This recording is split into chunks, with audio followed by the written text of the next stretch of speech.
उमरिया में 10 हाथियों की मौत की घटना पर मध्य प्रदेश कांग्रेस अध्यक्ष जितेंद्र यानी कि उर्फ जीतू पटवारी ने गंभीर आरोप लगाए हैं। जीतू पटवारी का आरोप है कि 10 हाथियों की मौत ये कोई दुर्घटना नहीं थी, बल्कि उन्हें जहर दिया गया था। उन्होंने आगे कहा कि उन्हें जहर किसने दिया ये तो जांच का विषय ही है। हालांकि उनकी मौतों का कोई अभियुक्त नहीं है, तो वो विभाग और राज्य सरकार की कमी है। वहीं उन्होंने कहा कि मुख्यमंत्री से मेरा आग्रह है कि वह रामनिवास रावत का इस्तीफा लें। हाथियों की हत्या हुई है। 13 तारीख को वोट डालकर 23 तारीख को रामनिवास रावत को हटा दिया जाए।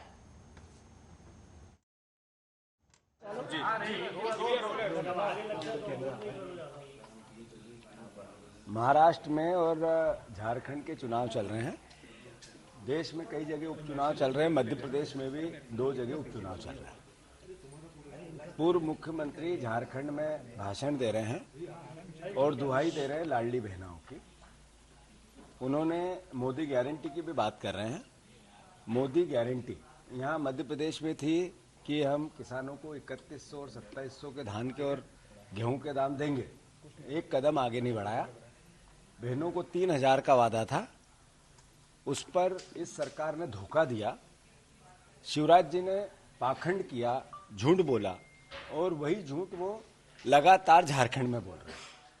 बड़े बड़े मुंह भर भर के भाषण देते हैं और बहनों को दुहाई देते हैं कि आप चिंता मत करना बहना, मैं मामा ने योजना लेके आया था और यहाँ भी लेके आएंगे। तो मैं झारखंड की बहनों से कहना चाहता हूँ, परिवारजनों से कहना चाहता हूँ कि शिवराज जी जितना बोले उसका 1% सच समझना, बाकी 99% झूठ बोलते हैं।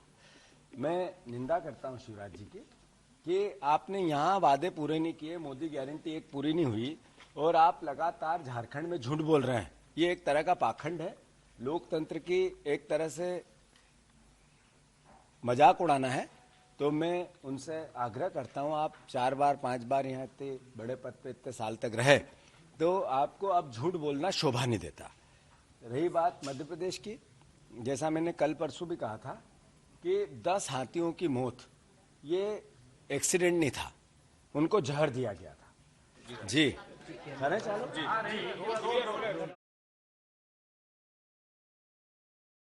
रायबरेली में आयोजित दिशा की बैठक संपन्न। इस दौरान हर घर जल और अमृत योजना को लेकर विशेष चर्चा हुई। अमृत योजना के तहत सड़क खोदकर उससे ना पाटे जाने को लेकर शिकायत भी हुई है। शिकायत पर यह तय हुआ कि पटाई का बजट भी इसमें शामिल किया जाएगा। लगभग डेढ़ घंटा चली बैठक के बाद ऊंचाहार विधायक मनोज पांडे और सदर विधायक अदिति सिंह ने बैठक को जिले के विकास में बढ़ोतरी बताया। वहीं राज्य मंत्री दिनेश सिंह ने एक पोस्टर लगाकर राहुल गांधी पर तंज कसा है। उन्होंने चुनाव के दौरान रहे रायबरेली के राहुल नारे पर तंज करते हुए पोस्टर लहराकर कहा कि उनका जो चुनाव रहा है उसके उलट वो यहाँ एक रात भी नहीं रुके और 5 घंटे में ही चले गए। दिशा की बैठक थी। भारत सरकार के द्वारा रायबरेली की जनता की सेवा में संचालित योजनाएं, परियोजनाओं के क्रियान्वयन के अनुसरण के लिए ये बैठक बुलाई गई थी। मुझे खुशी है कि हमारे सदस्य विधान परिषद इंजीनियर अवनीश जी ने यह उठाया इस बात को कि रायबरेली में 182 ओवरहेड टैंक पानी की टंकियां बना करके रायबरेली वासियों को घर घर पानी पहुंचाने का काम देश के प्रधानमंत्री जी ने किया है। तो यह सदन प्रधानमंत्री जी को धन्यवाद देता है कि रायबरेली जनपद में जो काम कभी कोई नहीं कर पाया, 182 टंकी पानी की रायबरेली जनपद में अधिस्थापित करा करके संचालित कराने का काम भारत के यशस्वी प्रधानमंत्री आदरणीय नरेंद्र मोदी जी कर रहे हैं। इसके लिए सदन ये धन्यवाद देता है और प्रस्ताव रखा है इंजीनियर अवनीश अवस्थी जी ने, अवनीश सिंह जी ने, और सदन ने उसका हम सब लोगों ने ध्वनि मत से पारित किया कि देश के प्रधानमंत्री जी को इसके लिए धन्यवाद दिया जाए कि रायबरेली की पावन भूमि पर कोई प्यासा न रहे, इसके लिए उन्होंने 182 पानी की टंकियों की स्थापना की। ऐसे ही 2004 से 2014 के बीच में और 2014 से 2024 के बीच में जो हमारी सड़कें बनी हैं प्रधानमंत्री ग्रामीण आवास योजना में, प्रधानमंत्री ग्राम सड़क योजना में, उसमें भी आमूल चूल परिवर्तन हुआ है। भले ही हमारी पार्टी का सांसद रायबरेली से नहीं हुआ, लेकिन 6,279 करोड़ रुपए 2 सालों में भारत की सरकार ने रायबरेली की सड़कों को दिया और केवल एक 4 लेन रायबरेली में सुपर प्राइम मिनिस्टर के टाइम हुआ करता था। का पूरा सपोर्ट बहुत अच्छा रहा था और अधिकांश सकारात्मक मुद्दों पे बैठक हुई थी। It was not a party बैठक, पार्टी लेवल की मीटिंग नहीं थी। आप सबके आपके हमारे रायबरेली के जनहित के विकास के मुद्दों को उठाया गया था और बहुत अच्छे तरीके से और सभी तरीके से मीटिंग संचालित हुई। मैम, दिशा मीटिंग को लेकर के अगर देखा जाए तो रायबरेली के एम्स में कुछ बिल्डिंगें ऐसी बनी जहां मेडिकल स्टोर खोल रखा है और दवाइयां महंगी लिखी जाती है। ये सारी चीजें उठाई गई थी बैठक में और उस पर एक जांच भी गठित करी गई है। प्रमुख बिंदु क्या रहे? विधायक जी, प्रमुख बिंदु क्या रहे आज दिशा की बैठक? काफी लंबी बैठक थी। तो जैसे ये बहुत ही बड़ा मुद्दा है, अगर आप एम्स का बताएं, जो नकली दवाइयों का, फर्जी दवाइयों का और जो दवाइयां उपलब्ध नहीं हो पा रही हैं, इनके मुद्दे थे। आपने बहुत अच्छा हुआ आपने ये मुद्दा उठा लिया। NHAI की कुछ सड़कों का मुआवजा में अगर मैं अपनी विधानसभा की बात करूं, चाहे मुंशीगंज हो चाहे देवेंद्रपुर हो, जहां किसानों को मुआवजा नहीं मिला है उस बिंदु को उठाया गया। और तमाम जो हम और आप जो जिन समस्याओं से जूझते हैं, पेयजल की जो सड़कें रिपेयर नहीं हुई हैं, DM की अध्यक्षता में एक टीम गठित करी गई है जिसमें JE है, XCN है, जो बस वो रोड रिपेयर। और मैं आप सबका भी सहयोग चाहूंगी इस कार्यक्रम। मैम, कानून व्यवस्था को लेकर के कोई चर्चा हुई है? ज्यादा कानून व्यवस्था में सॉर्ट ऑफ, पर मेनली अगर आप बात करें तो जो ये प्रोजेक्ट्स हैं, अमृत योजना हो गई और जो हमारे डेवलपमेंटल प्रोजेक्ट्स हैं, उस पर ज्यादा चर्चा। मिशन को लेकर लोकार्पण किया है इन्होंने, वो सारी सड़कें टूटी हुई है। जी लोकार्पण कर दिया गया। उसकी भी बात हुई थी कि कुछ ऐसी सड़कें जो बनते ही उखड़ गई हैं, ठेकेदारों पे कड़ी कार्रवाई होगी। मेरा तो मानना है कि ठोक के FIR भी होनी चाहिए कायदे से। और एक बार फिर मैं मीडिया बंधु से निवेदन करूंगी,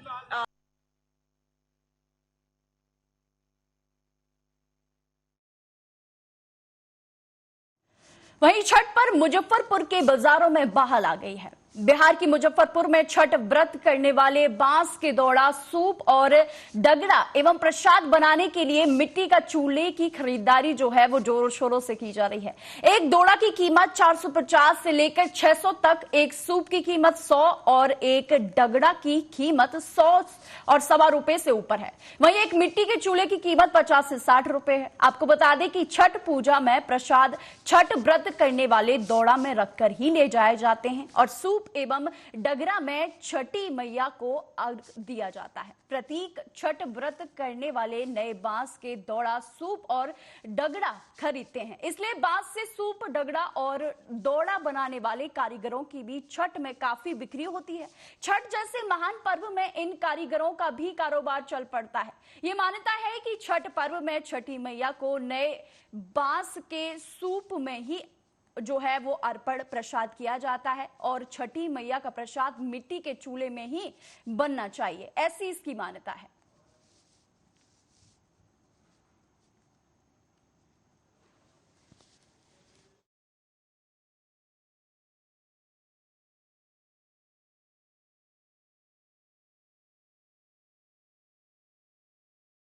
मुख्यतः जो है मिट्टी के चूल्हा पे प्रसाद बनाते हैं, जो पवित्रता का ध्यान रखते हुए करना चाहिए। गैस वगैरह का बहुत कम लोग प्रयोग करते हैं और इसी तरीका से माता का जो डाला उठता है उसमें जो है पवित्रता के लिए बांस के बना हुआ सामग्री जैसे कि डलिया, सूप और डगड़ा वगैरह का ही रखते हैं और जिसमें 95% लोग डगड़ा, सूप वगैरह का यूज करते हैं और 5% ही हैं जो पीतल व चांदी से बना हुआ पात्र को यूज करते हैं, जो सभी को आस्था और दृष्टि से है। लेकिन पवित्रता जो है तो बांस के बनी हुई सामग्री और मिट्टी के चूल्हे पे बने हुए सामग्री ही उत्तम होता है।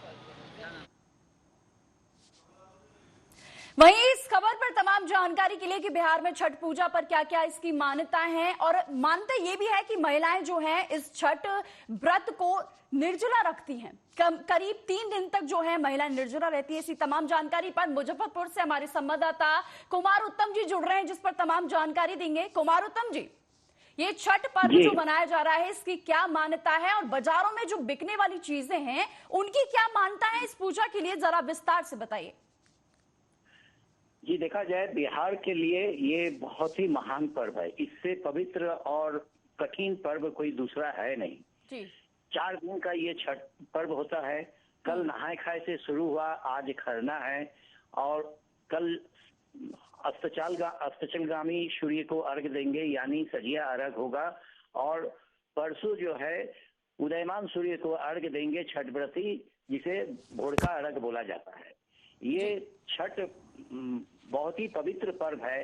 इस पर्व को आने से 15 दिन पहले से ही लोग घर में प्याज लहसुन खाना बंद कर देते हैं और घर की साफ सफाई पूरा पवित्र करते हैं जी।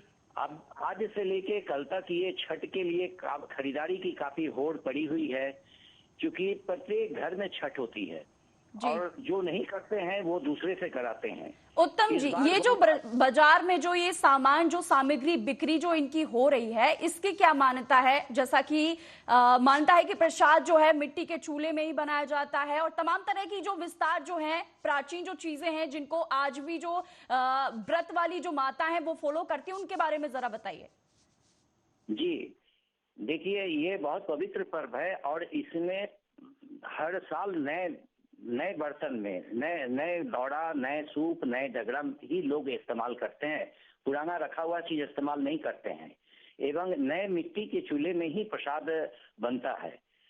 आज जो है लोग सामान ले रहे हैं और कल भी लेंगे। बांस के पवित्र दौड़ा, सूप और डगरा ले रहे हैं, मिट्टी के चूल्हे ले रहे हैं और मिट्टी के चूल्हे पे ही सारा बनाएंगे, प्रसाद बनाएंगे। छठ व्रती इसे काफी माने कठिन पर्व मानते हैं और वो बहुत ही निष्ठा और पवित्रता के साथ इस पर्व को करते हैं। सबसे खुशी की बात यह है कि इस बार बाजार में जो एक छठ के मौके पर रेट बढ़ जाता था, इस बार उतना अभी तक नहीं देखा जा रहा है। अब कल क्या होगा कहना मुश्किल है, लेकिन अभी तक जो रेट है वो पिछले वर्ष के कंपैरिजन में 10-5 रुपए 20 रुपए का ही अंतर में सारा चीज मिल रहे हैं। जैसे पिछले बार अदरक जो मस्त अरग पे चढ़ता है उसकी कीमत 100 रुपए से शुरू हुआ जो 1000 रुपए में चला गया। केला जो पूजा में चढ़ता है उसकी 600-700 से शुरू हुआ और 4000 तक चला गया, लेकिन इस बार अभी तक वैसा नहीं देखा जा रहा है और रेट का जो अंतर है बहुत कम है। इसलिए छठ व्रती काफी माने प्रसन्न है और बेचने वाले भी खुश हैं कि उनकी सामानें काफी बिक रही है। इस पूजा में जो बांस के कारीगर हैं जो बनाते हैं दौड़ा सूप, उन लोगों का काफी प्रचुर मात्रा में बिक्री होती है। जी जी उत्तम जी, ये जो महिलाएं हैं जो व्रत रखती हैं, कितने दिन तक व्रत रखा जाता है, इसके बारे में भी थोड़ा बताइए। जी देखिए, ये कल नहाए खाए हुआ था और समझ लीजिए कि उनका वो अंतिम भोजन हुआ। चावल, चने का दाल और लौकी मस्ट है, उसके बाद और भी साग वगैरह जो खाएं वो अलग है, लेकिन उनका वो अंतिम भोजन हुआ। उसके बाद से वो भोजन लेना बंद कर देते हैं। हाँ, और ये कब तक चलेगा? ये खरना संध्या, आज संध्या को खरना है शाम को। उस समय वो सिर्फ छठ का खरना का प्रसाद लेंगे जो साठी के चावल से बनता है और इसके बाद वो कुछ नहीं लेंगे। वो कल भी कुछ नहीं लेंगे और परसों भी कुछ नहीं लेंगे जब तक वो अर्घ नहीं दे देंगे। भोर का अर्घ अर्पण करने के बाद ही वो पारण करते हैं, पूजा पाठ करके तब वो ग्रहण करते हैं भोजन। ये बहुत कठिन है महिलाओं के लिए। एक तो जितिया के पर्व में महिलाएं काफी माने निर्जला उपवास करती हैं, लेकिन ये उससे भी ज्यादा कठिन है क्योंकि इसमें लगातार 4 दिन तक समझ लीजिए कि आदमी को उपवास में रहना पड़ता है। और सबसे बड़ी बात है कि आज जो खरना का पूजा है उसमें साठी के चावल से ही खीर बनता है। खीर और रोटी और केला इस तरह अर्पण होता है छठी मैया माने शाम को जो पूजा होता है। और ये साठी के चावल भी इस बार बहुत ज्यादा दाम नहीं है, 120 रुपए तक अधिकतम है, लेकिन जो काफी लोगों के लिए ये समायोजन करने वाले हैं, मैंने उसको कोई दिक्कत नहीं है। जी जी जी उत्तम जी, तमाम जानकारी के लिए आपका बहुत बहुत धन्यवाद। बढ़ते अगली खबर की ओर, जहां भागलपुर में छठ घाट की सफाई कर रहे 6 लोग गंगा में डूब गए, जहां एक ही परिवार के 3 लोगों की मौत की खबर सामने आई है, जबकि 3 लोगों को स्थानीय लोगों की सहयोग से गंगा घाट से सुरक्षित बाहर निकाल लिया गया। आपको बता दें कि मामला भागलपुर जिले के पिरपैती प्रखंड अंतर्गत एक चारी मोहनपुर दियारा का है, जहां डूबे 6 में से 3 लोगों की मौत हो गई। घटना की सूचना मिलते ही मौके पर पुलिस ने पहुंचकर तीनों शवों को गंगा घाट से बरामद कर लिया है। बताया जा रहा है कि सभी लोग गंगा किनारे छठ घाट की सफाई का कार्य कर रहे थे। सफाई के दौरान एक लोग गहरे पानी में जो है वो चला चला गया, जिसको बचाने के चक्कर में एक के बाद एक 6 लोग पूरी तरीके से गंगा में डूब गए। छोटे घाट पर बच्चे गए थे नहाने के लिए 4 बड़ी मोहनपुर दियरा चारी थाना क्षेत्र का, उसमें से डूबने लगा तो किस तरह एक बच्चा निकल गया, लेकिन 3 जो है कुछ सांसें चल रहा था, हॉस्पिटल लाया गया, लेकिन डॉक्टर ने मृत्यु घोषित कर दी। अब आगे की सर क्या कुछ प्रक्रिया रहेगी? आगे तो इनको रिक्वेस्ट करवा करके इनको भेजते हैं। सर, इस घटना से सभी को सबक लेना चाहिए और घाट की सुरक्षा बढ़ानी चाहिए। तो पुलिस की तरफ से तो हम लोग अपना घाट पर चौकीदार को तैनात कर दिए हैं, और लेकिन आम पब्लिक से यह गुजारिश है कि अपने बच्चे को नियंत्रण रखें, बच्चे को इधर उधर घूमने ना दें। घाट के कहाँ गहराई है, अभी हल्का बाढ़ आया हुआ था। वहीं बिहार सरकार के भूमि सुधार राजस्व मंत्री दिलीप जायसवाल ने रोहतास जिले के डेहरी में खास महल की भूमि को लेकर एक बड़ा बयान दिया है। उन्होंने कहा कि बिहार में खास महल की भूमि जहां जहां है, विभाग इसके लिए बड़ा फैसला लेने जा रही है। उन्होंने कहा कि खास महल की भूमि की समस्या के समाधान के लिए विभाग एक मसौदा लाने जा रही है, जिसमें वन टाइम पेमेंट के तहत खास महल की भूमि पर वर्षों से रह रहे लोगों को उनका मालिकाना हक मिल जाएगा। इसके लिए राजस्व मंत्री होने के नाते मैं इस समस्या के समाधान के लिए लगा हुआ हूं और जल्द ही खास महल की भूमि पर वर्षों से रह रहे लोगों को उनका मालिकाना हक जरूर मैं दिलाकर रहूंगा। पूरे बिहार में, पटना में, पूर्णिया में, डेहरी में ऐसे दर्जनों शहर हैं जहां पर की खास महल की जमीन की समस्या है। राजस्व मंत्री के रूप में मैं एक नया मसौदा ला रहा हूं, प्रपोजल ला रहा हूं कि वन टाइम पेमेंट के तहत ये खास महल की जमीन, जिस पर कि बहुत दिनों से, वर्षों से लोग रह रहे हैं, उनके बारे में एक मसौदा हम लाने वाले हैं, जिससे कि उस जमीन का मलकियत उनको मिल पाए और खास महल की समस्या दूर हो सके। तो अभी मैं उस पर, चूंकि आपने सवाल कर दिया, नहीं तो मुझे अभी बताना नहीं था, तो ये मसौदा आ रहा है। पूरे बिहार में, पटना में। खबर उत्तर प्रदेश के कानपुर देहात से है, जहां राजपुर कस्बा में संविद लाइनमैन मनोज को फॉल्ट होने की जानकारी पर एसटी लाइन के खंभे पर चढ़ गया। वह जिस समय फॉल्ट ठीक करने के लिए चढ़ा, उस समय आपूर्ति बंद थी। इसी बीच लाइन चालू हो गई। तेज धमाके के साथ मनोज के छींतड़े उड़ गए। वहीं सर, पैर और कमर से नीचे का हिस्सा टुकड़ों में बट गया। हादसे की जानकारी पर मौके पर परिजन पहुंचे। बेटे की मौत और शव की हालत देख पिता बदहाश अवस्था में पहुंच गए। वहीं परिजन और ग्रामीण बिजली निगम के अधिकारियों पर लापरवाही और कार्रवाई करने की मांग को उन्होंने सड़क को जाम कर दिया। मौके पर कई थानों की पुलिस और एसडीएम पुलिस फोर्स के साथ मौके पर पहुंचे और परिजनों को समझाने का प्रयास किया। हालांकि परिजन और ग्रामीण घटना में दोषी विद्युत विभाग के कर्मचारियों पर कार्रवाई करने और मुआवजे पर अड़े हुए थे।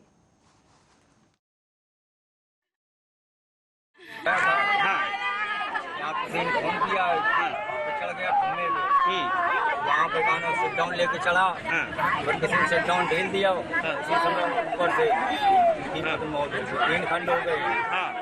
उसको हमारी न्याय चाहिए। क्या मांगे आप लोग जाम लगाए हुए? आगे बच्चे छोटे छोटे, 3 बच्चे छोटे छोटे, वो लोग अलग रहते हैं, उनको चाहिए न्याय। मेरा नाम प्रियंका है। क्या घटना हुई है? बिजली से, लाइट से। कौन थे आपकी? पति। कैसे, क्या फोन आया था, क्या बात हुई? फोन आया था, सिकंदरा में लड़ाई हुई थी जय से, जय ने खुलवाई लाइट, जो जब हादसा हुआ है जय ने खुलवाई लाइट, जय से लड़ाई हुई है। अब आप क्या चाहती हैं? हमारे बच्चन को सुरक्षा दो, हमें पैसा, हमें सरकारी नौकरी चाहिए, हमारे बच्चन को पंखा सब कुछ चाहिए, हमारा कोई नहीं है। किसकी लापरवाही की वजह से घटना हुई है? जय के लापरवाही से घटना हुई है। जय ने खाया मेरा पति लौटा दो। रायबरेली के गुरबख्शगंज थाना क्षेत्र के नौबस्ता गांव में उस वक्त हड़कंप मच गया जब धान काट रहे लोगों को लगभग 10 फीट लंबा अजगर दिखाई दिया, जिससे लोगों में दहशत का माहौल हो गया। वहीं मौके पर पहुंचे गांव के लोगों ने अजगर को देखकर पुलिस और वन विभाग को इसकी सूचना दी। मौके पर पहुंची पुलिस और वन विभाग ने अजगर को पकड़कर अपने कब्जे में ले लिया। आपको बताते चले कि सुबह गांव की महिलाएं और पुरुष अपने खेत पर धान काट रहे थे, तभी उनकी नजर अजगर सांप पर पड़ी तो वो दहशत में आ गए और अजगर मिलने की सूचना गांव वालों को दी गई। तो मौके पर पहुंचे गांव वालों ने अजगर को देखकर वन विभाग को इसकी सूचना दी, जहां पर वन विभाग ने कड़ी मशक्कत के बाद अजगर पर काबू पाया। यहाँ पे आज सुबह सुबह अचानक धान काटते समय खेत में अजगर सांप दिखने से हड़कंप मच गया। अच्छा। पूरे गांव में हल्ला हो गया और पूरे गांव के लोग देख रहे हैं। अच्छा, इसकी सूचना किसी को दी गई, शिकायत की गई किसी से? इसकी सूचना जो है थाना गुरबख्शगंज को दी गई थी। अभी गाड़ी आई थी और वन विभाग को सूचित कर दिया गया है और वो कह रहे हैं कि अभी थोड़ी देर में हम उपस्थित हो जाएंगे। आ रहे हैं। तो वन विभाग को किसने सूचना दी? यहीं पे किसी ने दिया है। अच्छा, चलिए। यहाँ पे फिलहाल के बुलेटिन में सिर्फ इतना ही। देश और दुनिया की तमाम खबरों के लिए देखते रहिए आर्या न्यूज।